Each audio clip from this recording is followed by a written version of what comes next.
വയനാടിന്റെ മുമ്പിൽ ലോകം തന്നെ വിറങ്ങലിച്ചു നിൽക്കുകയാണ് റബ്ബേ. 270ഓളം ആളുകൾ മരണപ്പെട്ടിട്ടുണ്ട്.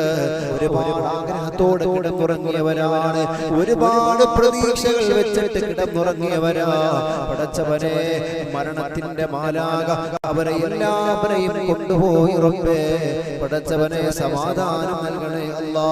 ഒരുപാട് രോഗികൾ ഹോസ്പിറ്റലിന്റെ അകത്തളത്തിൽ ചികിത്സയിൽ കഴിയുന്നുണ്ട് റഹ്മാനെ. ആഫിയത്തുള്ള ദീർഘായുസ്സ് നൽകണേ അല്ലാ, ആഫിയത്തുള്ള ദീർഘായുസ്സ് നൽകണേ അല്ലാ. അവരെ പ്രതീക്ഷിച്ച് വീടിന്റെ അകത്തളത്തിലിരിക്കുന്ന മക്കളുണ്ട് റബ്ബേ, കുടുംബാദികളുണ്ട് റബ്ബേ. ഒരു പ്രശ്നവുമില്ലാതെ, ഒരു പ്രയാസവുമില്ലാതെ അവരെ ദുഃഖങ്ങളുടെ അടുക്കലേക്ക് നീ എത്തിക്കണേ അല്ലാ. എല്ലാം തകർന്ന് തരിപ്പണമായി വല്ലാത്ത ഒരവസ്ഥയിലാണുള്ളത്. ഒരു പ്രിയപ്പെട്ട മാതാവ് പറയുന്നു, പാതിരാത്രി 1 മണി സമയമാകുമ്പോ അലമാരി വീഴുന്ന ശബ്ദം കേട്ടിട്ടാണ് അവർ ഞെട്ടി എഴുന്നേൽക്കുന്നത്. പാതിരാത്രി സമയത്ത് അലമാരി വീഴുന്ന ശബ്ദം കേട്ട് ഞെട്ടി എണീറ്റ് ആ പ്രിയപ്പെട്ട മാതാവ് നോക്കുമ്പോ, അല്ലാഹുവേ പടച്ചവനെ, വെള്ളം ഇങ്ങനെ ഒഴുകി വരികയാണ്. വല്ലാത്ത ശബ്ദത്തോടുകൂടി വെള്ളം ഇങ്ങനെ ഒഴുകി വരികയാണ്. ആ പ്രിയപ്പെട്ട മാതാവ് പറയുന്നു, എന്റെ കഴുത്തോളം വെള്ളമുണ്ടായിരുന്നു. ഞങ്ങൾ 20 മിനിറ്റോളം ഒരു അലമാരിയുടെ മുകളിലാണ് ഞങ്ങൾ കയറി നിന്നത്. എന്റെ പ്രിയപ്പെട്ടവരെ, അങ്ങനെ എത്രയോ മാതാപിതാക്കൾക്കാണ് പരിഭവം പറയാനുള്ളത്, എത്രയോ കുടുംബത്തിനാണ് വിഷമം പറയാനുള്ളത്, എത്രയോ കുടുംബത്തിനാണ് സങ്കടം പറയാനുള്ളത്. മാതാവ് ഒഴുകിപ്പോയവരുണ്ട്, പിതാവ് മരണപ്പെട്ടു പോയവരുണ്ട്, മക്കള് നഷ്ടപ്പെട്ടു പോയവരുണ്ട്, വാപ്പാ ഉമ്മാ എന്ന് വിളിച്ച് പൊട്ടിക്കരയുന്ന പിഞ്ചോമന മക്കളുണ്ട്. എന്റെ മക്കൾ എവിടെ എന്നും പറഞ്ഞ് പൊട്ടിക്കരഞ്ഞ് നെട്ടോട്ടമോടുന്ന മാതാപിതാക്കളുണ്ട്.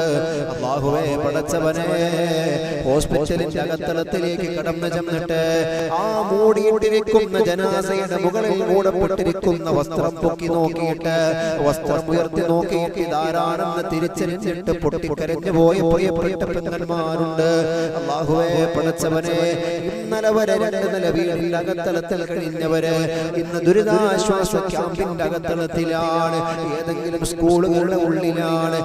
എന്തിനും ഞങ്ങൾ തയ്യാറാണ് എന്ന് പറഞ്ഞുകൊണ്ട് എത്രയോ സംഘടനകൾ രംഗത്ത് വന്നിട്ടുണ്ട്. അല്ലാഹുവേ പടച്ചവനെ, അവർക്കൊക്കെ അർഹമായ പ്രതിഫലം നൽകണേ അല്ലാ. ഒരു പ്രിയപ്പെട്ട ഉസ്താദ് മരണപ്പെട്ടു പോയി, ശിഹാബുദ്ദീൻ ഫൈസി എന്ന് പറയുന്ന പ്രിയപ്പെട്ട ഉസ്താദ്.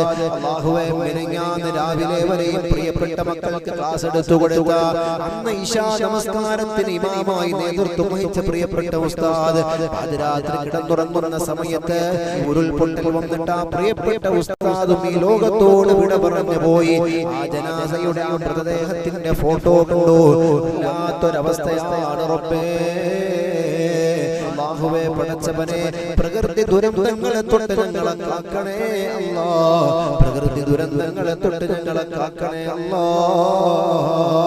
അല്ലാഹുവേ, ആ നാടിൽ നീ ഖൈറ് ചൊരിയണേ അല്ലാ, സമാധാനവും രക്ഷയും ശാന്തിയും നീ നൽകണേ അല്ലാ. ലോകത്തിന്റെ അധിപനാണല്ലോ റബ്ബേ, മാലിക്കുൽ മുലൂക്കാണല്ലോ റബ്ബേ, രാജാധികാരം നിന്റെ കയ്യിലാണല്ലോ റബ്ബേ. അഖില ലോക ബ്രഹ്മാണ്ഡ കടാകത്തിന്റെ ഉടമസ്ഥൻ നീയാണല്ലോ റബ്ബേ. പടച്ചവനെ, നഷ്ടപ്പെട്ടതെല്ലാം അവർക്ക് നീ തിരികെ നൽകണേ.